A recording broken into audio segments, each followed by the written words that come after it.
자, 오늘 우리가 배울 내용은 비상교육 교과서 11페이지를 참고해서 보면 됩니다.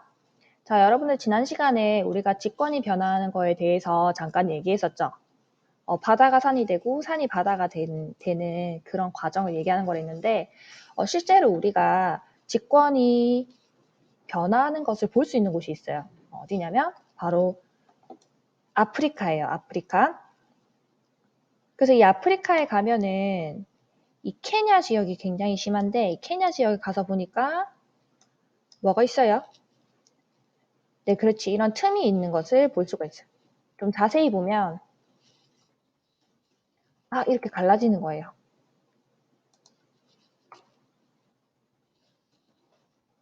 네, 아프리카 대륙이 분열된다. 케냐에서 거대한 균열이 갑자기 출현. 네, 지금 이쪽 땅이랑 점점 멀어지고 있어가지고 그 사이에 틈이 보이는 것을 알 수가 있어요. 그래서 실제로 그 위성 영상으로 이 부분을 찾아보면 이렇게 볼 수가 있는데, 자, 우리가 아까 봤던 아프리카 대륙이 이렇게 있죠. 이 아프리카 대륙에서 아까 봤던 지역은 바로 이 지역이에요. 자, 여기 보니까 위성 영상에서도 약간 이 지역에 균열이 있는 것처럼 보이죠? 균열이 생기다 못해가지고 여기에 비가 내리게 되면 이런 호수가 들어오는 것을 알 수가 있어요. 이런 호수들도 전부 다 땅과 땅이 멀어짐에 따라서 생긴 것임을 알 수가 있습니다. 얘는 좀 커요. 빅토리아고. 자, 그래서 나중에 시간이 더 많이 지나다 보면 어떻게 될까요? 지금 여기 있는 이 대륙이랑 떨어져 나가니까, 자, 여기 있는 이 소말리아가 해적으로 굉장히 유명하죠. 이 소말리아 지역은 섬처럼 떨어져 나갈 수도 있음을 우리가 예상할 수 있어요. 자, 모습을 보면, 자, 바로 이런 거죠. 그래서 여기가 지금 대륙이 갈라져 있는 그런 모습이에요. 근데 친구들 많이 오해를 하는 게 이게 앞으로 몇 년 동안 일어나는 일이 아니라 뭐 1000년 뒤, 뭐 3000년 뒤 굉장히 시간이 많이 지나면 이렇게 될 수도 있다는 거예요. 자, 그렇게 지금 땅과 땅이 멀어지는 현상에 대해서 잘 봤는데, 네, 오늘 우리가 배울 내용이 바로 이런 내용이에요. 대륙이동, 즉 땅과 땅이 어떻게 멀어지고 그리고 대륙이 형성이 되는지에 대해서 우리가 수업을 할 겁니다. 수업을 하기에 앞서가지고 선생님은 구글얼스라는 프로그램을 굉장히 좋아하는데, 잠깐 우리가 같이 보면, 네, 지금 이렇게 지구죠.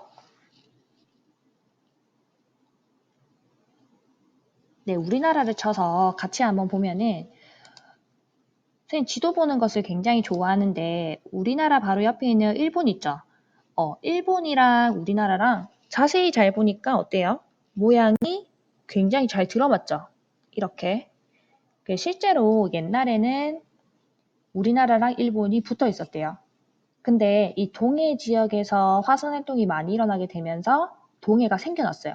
생겨나고 일본이 우리나라로부터 떨어져 나온 거죠. 그 지도를 보면 신기한 게 이것만이 아니고, 막 울렁거리죠?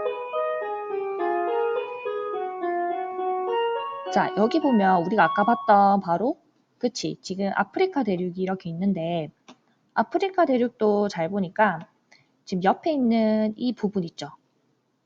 이 부분이 이 남아메리카 대륙이랑 굉장히 잘 들어맞는 것을 알 수가 있어요. 마치 퍼즐 조각이 조각조각 이렇게 맞아떨어지듯이 이 대륙과 대륙 사이가 맞아떨어지는 거예요. 자, 그래서 이런 모습들을 우리가 볼 수가 있습니다.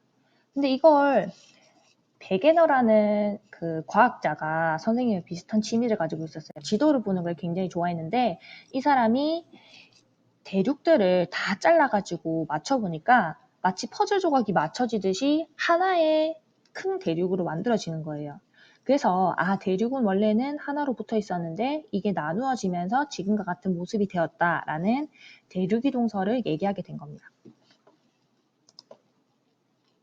자, 이 사람이 선생님 방금 얘기했던 베게너라는 사람이었어요. 이 베게너라는 사람은 원래 이런 땅에 대해서 관심 있는 사람 아니었고 대학에서는 기상학을 전공을 한 사람이었는데 주로 북극에 가가지고 빙하에 대해서 연구한 사람이었어요. 내가 말이야 그린란드에 4번 갔다 이 말이야. 예. 그래서 이 사람이 그린란드가 바로 북극이에요. 자, 북극에 가서 빙하들이 막 이렇게 떠다니는 모습을 보고 아, 대륙도 이렇게 떠다닐 수 있겠다라는 생각을 가지게 된 거예요. 자, 근데 이 베게너가 단순히 이 해안선만 일치하는 걸 가지고 이 대륙 이동설을 얘기한 건 아니고 자, 여러 가지 증거가 좀 많이 있습니다. 근데 맨 첫 번째 그 대륙 이동설의 증거는 바로 지금 떨어져 있는 두 대륙에서 뭐가 일치한다? 자, 그렇죠. 해안의 모양이 일치한다. 즉 해안선이 일치한다는 것을 얘기할 수 있겠죠. 자, 근데 여기서 보면 해안선만 단순히 일치하는 것이 아니라 지금 아프리카 대륙이랑 남아메리카 대륙을 잘 보면 이 맞닿아 있는 이 부분 있죠. 이 부분을 이루고 있는 암석도 일치한다고 합니다.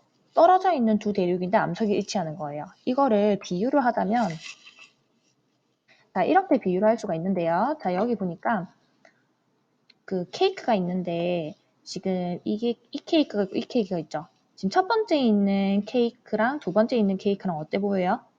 네, 그치. 굉장히 닮아 보이죠. 우리가 이게 이 두 번째 케이크가 첫 번째 케이크에서 떨어져 나왔다는 걸 우리 어떻게 생각할 수 있을까요? 맨 첫 번째 증거는 그치. 맨 위에 딸기가 붙어져 있고 그리고 옆을 잘라서 보니까 그 모습이 어때요? 단면이 굉장히 흡사하죠. 이 크레이프 케이크 막 층층이 쌓여있는 이 모습이 굉장히 흡사하잖아요. 이걸 우리가 과학적인 용어로 뭐라고 하냐면 지질 구조가 흡사하다라는 말을 씁니다. 지질 구조가 흡사하다는 말은 뭐냐면 암석이 쌓여있는 모습이나 아니면 암석 자체가 동일할 때 지질 구조가 동일하다, 연속적이다 이런 말을 쓰는 거예요. 자, 지질 구조가 연속적이라는 말은 이렇게도 표현을 할 수가 있는데 자, 보통 산맥이 형성이 될 때는 두 대륙이 굉장히 큰 힘에 의해서 충돌하면 산맥이 만들어지는데 자, 지금 여기 보면 북아메리카 대륙에 있는 에팔레치아 산맥 그리고 유럽에 있는 칼레도니아 산맥 칼레도니아 산맥 이게 두 개가 거의 비슷하대요. 이 산맥 자체가.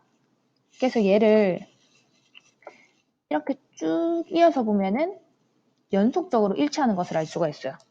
자, 그래서 대륙들을 하나의 퍼즐로 맞춰보았을 때 이 산맥들도 연속적으로 일치하는 것을 알 수가 있죠. 자, 그래서 정리를 해보면 떨어진 두 대륙의 해안선이 비슷, 떨어져 있는데도 해안의 모양이 비슷하다는 거죠. 자, 그 두 번째는 떨어진 두 대륙에서 암석, 돌멩이죠. 암석과 지질 구조가 연속적이다. 자, 지질 구조가 연속적이라는 말은 달리 얘기하면 산맥이 연속적으로 발달해 있다. 자, 그러면 이 산맥 말고도 다른 증거가 하나가 더 있어요. 자, 여기 잘 보니까 아까 봤던 남아메리카 대륙이랑 아프리카 대륙에서 지금 동일한 해석이 발견되는 거예요. 지금 보니까 엄마 유유 하고 있죠. 얘 지금 잘 보니까 어떤 상황이에요? 엄마랑 아들이랑 헤어지죠. 대륙이 갈라져가지고 원래는 있었는데 헤어진 상황이에요. 자, 그럼 우리가 헤어지면 바다에서 헤엄쳐가지고 가면 되잖아요. 근데 얘 왜 못 갈까요? 그렇지, 얘는 수영을 못하는 몸이었어요. 그래서 이런 아이들은 바다를 건너서 갈 수 없기 때문에 대륙에 떨어져서 지내게 된 거예요. 이런 아이들이 굉장히 많이 발견돼요. 일단 여기 보면 대륙이 떨어져 있음에도 불구하고 아까 우리가 봤던 이 친구 있죠? 이 친구 이름이 바로 메소사우루스라는 애인데 얘는 수영을 못하기 때문에 바다를 건너서 갈 수가 없어요. 얘도 비스트로사우루스라고 하는 애도 얘도 수영 못하게 생겼죠? 자, 그래서 얘도 수영을 못해서 바다를 건널 수가 없는데 지금 남극, 호주, 인도, 아프리카, 남아메리카를 종횡무진하면서 얘도 나타나고 있는 거예요. 자, 마찬가지로 글로소테리스라고 하는 식물화석. 이 식물은 특이한 게 뭐 씨나 열매로 얘를 번식할 수 있는 것이 아니라 얘는 오직 줄기로만 번식을 할 수 있는 애라서 번식 속도가 굉장히 느려요. 그리고 인접해 있는 땅에서만 번식을 할 수가 있는데 이 애 또한 마찬가지로 여러 대륙에서 발견이 되는 거예요. 이거는 대륙이 옛날에 붙어 있지 않았으면 설명을 못하는 거겠죠.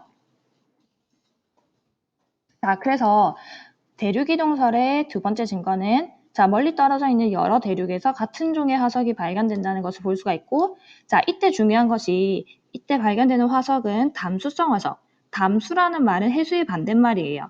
바닷물이 아니라 그냥 민물이라는 거죠. 자, 그리고 화석은 식물 화석. 이것도 마찬가지로 바다를 건널 수 없는 것. 자, 이게 지금 두 번째 증거고요. 세 번째 증거는 어떤 거냐면 이거 펭수는 아닌데 펭귄이 이렇게 있죠. 펭귄이 지금 어디 있어요? 네, 그렇지. 사막에 있어요. 사막에 있는데 이런 거 우리 동네에도 있는데 하고 빙하의 흔적을 지금 찾아냈죠. 지금 굉장히 무더운 사막 지역에서도 빙하의 흔적을 우리가 발견할 수 있어요. 자, 마찬가지로 굉장히 추운 극지방에서도 이 사람은 여기 사는 사람인데 극지방이 아니고 열대에 살 것 같죠? 이 열대지방에서 보이는 이런 층을 발견할 수 있다는 거예요. 이게 뭘 설명하는 거다? 옛날에 이 남극 지역이 열대에 있었다는 것을 설명할 수 있겠죠. 그럼 애들이 이런 질문을 많이 해요. 선생님, 그러면 남극이나 북극에서도 식물이 살지 않나요? 그럼 그 식물이 죽어가지고 석탄이 만들어질 수 있잖아요. 라고 얘기를 하는데 석탄이 만들어지려면 식물이 죽어가지고 많이 쌓여서 죽어야 석탄이 만들어질 수가 있는데 잎이 넓고 무성해야 석탄이 만들어지기 쉽겠죠. 근데 남극, 북극에 있는 그런 작은 잎사귀로는 석탄이 만들어지기 힘들다고 해요. 그래서 석탄층이라고 하는 거는 적도 주변에 있는 열대 우림에서 주로 만들어지는 것으로 생각하고 있습니다. 우리나라에서도 석탄층이 있는데 그 시기에 우리나라가 적도 지방 근처에 있었다고 해요. 그래서 그 시기 때 우리나라 석탄이 많이 만들어졌고 이동하게 되면서 나중에 우리나라의 위치까지 왔다. 이렇게 생각하고 있습니다. 자, 근데 빙하 같은 경우에는 하나 또 특이한 점이 있는데 자, 빙하라는 거는 잘 보세요. 빙하가 굉장히 생각보다 크죠. 빙하라고 하면은 산 위에 있는 거, 땅 위에 있는 걸 빙하라고 하고 바다 위에 둥둥 떠다니는 거는 빙산이에요, 빙산. 자, 빙하가 생각보다 굉장히 무거워요. 그래서 얘가 아랫부분이 조금씩 녹으면서 내려오게 되는데 엄청 무겁기 때문에 얘가 내려오게 되면 선이 생겨요, 선. 그래서 빙하가 어디서 어디로 이동했는지 우리가 알 수가 있어요.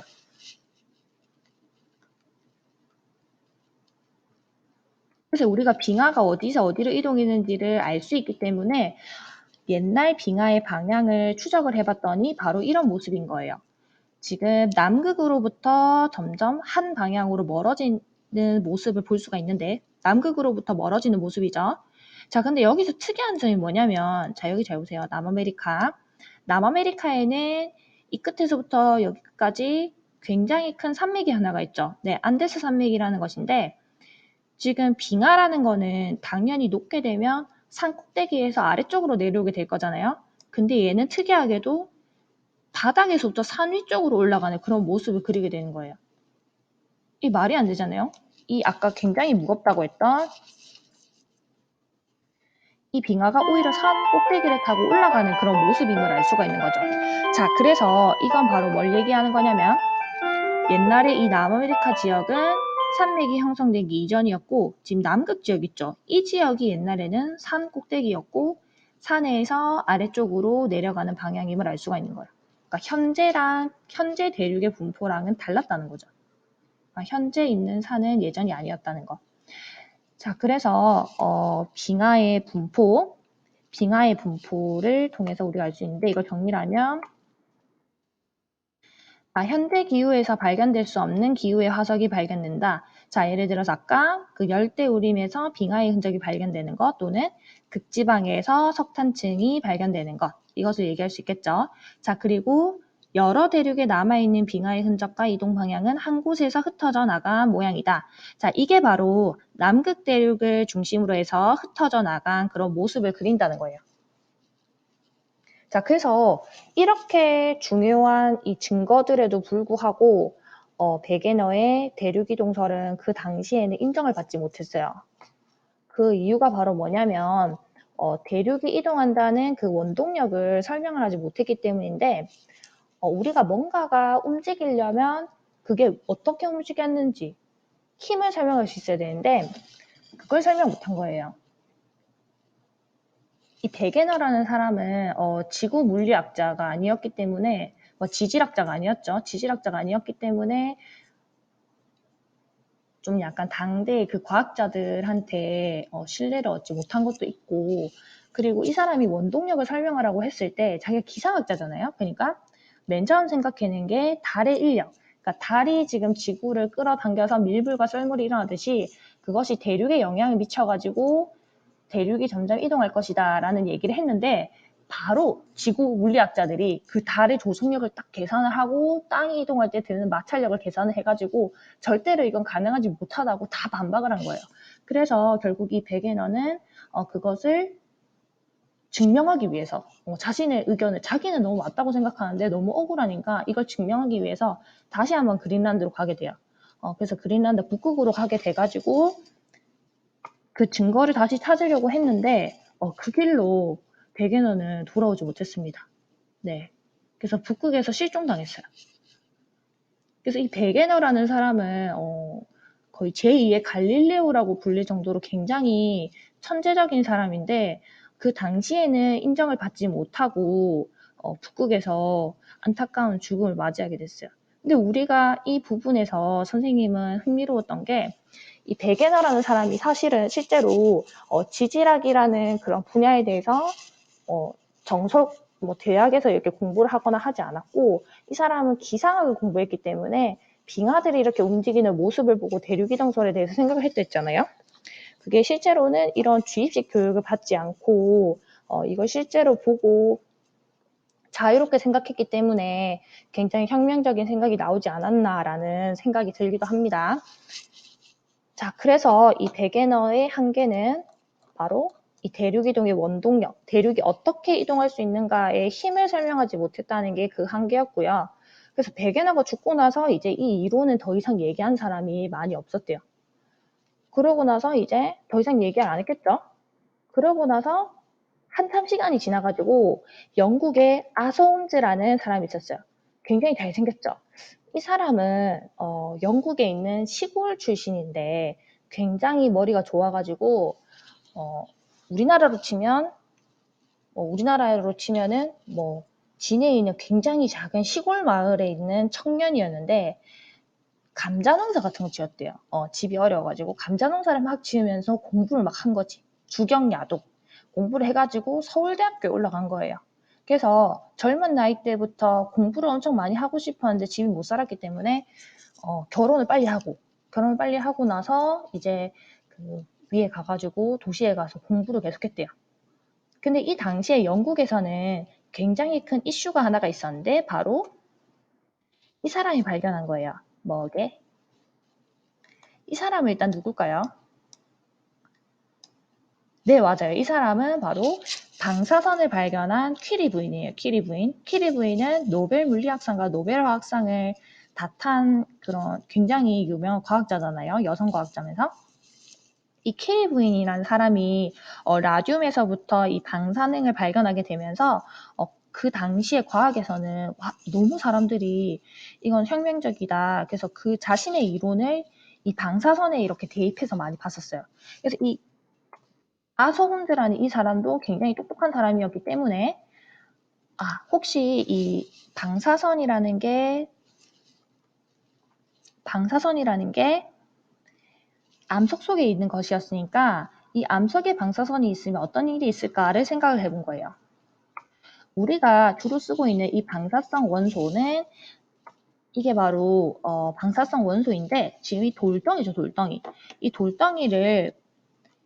돌덩이에서 에너지가 굉장히 많이 나와요. 그래서 그 에너지를 통해 가지고 우리가 원자력 발전소 같은 것을 돌리게 되는데 얘가 에너지가 많기 때문에 그 다음에 보면 이렇게 빛을 낸다고 합니다.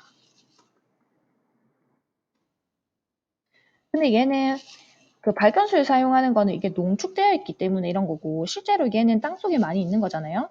그래서 이 아서 홈즈가 생각을 하기에 암석 속에 원래 방사성 원소가 있으니까 얘네가 붕괴하게 되면서 방사능을 내게 되면 열로 인해서 약간 녹아있는 부분이 생길 것이라고 생각한 거예요.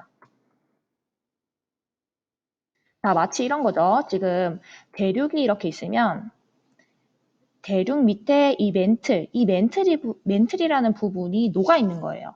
이게 녹아있는 젤리 같은 상태이기 때문에 젤리면 움직이기가 굉장히 쉽겠죠.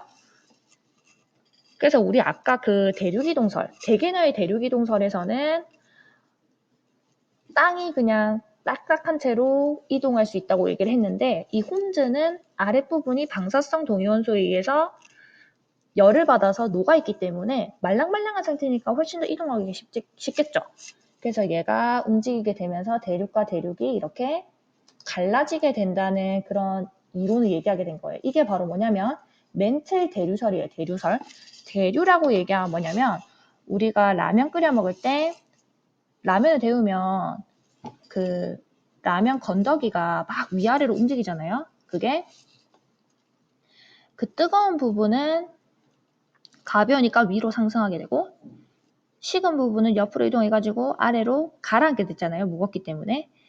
그래서 이게 열적으로 움직이게 되는 그것을 바로 대류현상이라고 얘기를 해요. 근데 이 멘틀이 마치 우리 라면 콩물처럼 녹아있기 때문에 뜨거운 부분은 상승하게 되고 차가운 부분은 하강하게 된다는 그런 이론인 거죠. 근데 이 지금 상승하는 부분을 자세히 보면은 상승하게 되면서 지금 위에서는 이렇게 갈라지죠. 갈라지게 되면서 대륙과 대륙이 멀어지게 된다는 걸 설명한 거예요. 우리 아까 아프리카 대륙을 설명할 수 있듯이 아프리카 대륙 밑에는 이렇게 멘틀이 올라오게 되어가지고 상승하게 되면 위에서는 갈라지게 되어서 대륙과 대륙이 갈라지게 된다. 자, 그래서 이 아소 홈즈의 이론은 원래 그 인정받지 못하던 그 이전에는 인정받지 못했던 데게너의 대륙이동설에 대해서 사람들이 다시 생각해 보게 되는 계기가 되었고 이 사람의 이론이 인정을 받게 되어가지고 죽기 전에 굉장히 많은 뭐 부와 명예를 누렸다고 합니다. 이 사람이. 이 아서 홈즈라는 사람이. 그래서 이 아서 홈즈는 가장 중요한 것이 데게너가 얘기하지 못했던 대륙이동의 원동력, 즉 멘틀이 대류하기 때문에 대륙이 이동할 수 있다는 원동력을 설명한 것이 가장 중요해요. 자, 이번 시간에는 여기까지 하도록 하고 다음 시간에는 이제 해양도 확장설에 대해서 하도록 합시다. 자, 여러분들 퀴즈가 있으니까 간단한 퀴즈를 푸는 것으로 선생님이 출결을 대신하도록 할게요. 네, 수고했습니다.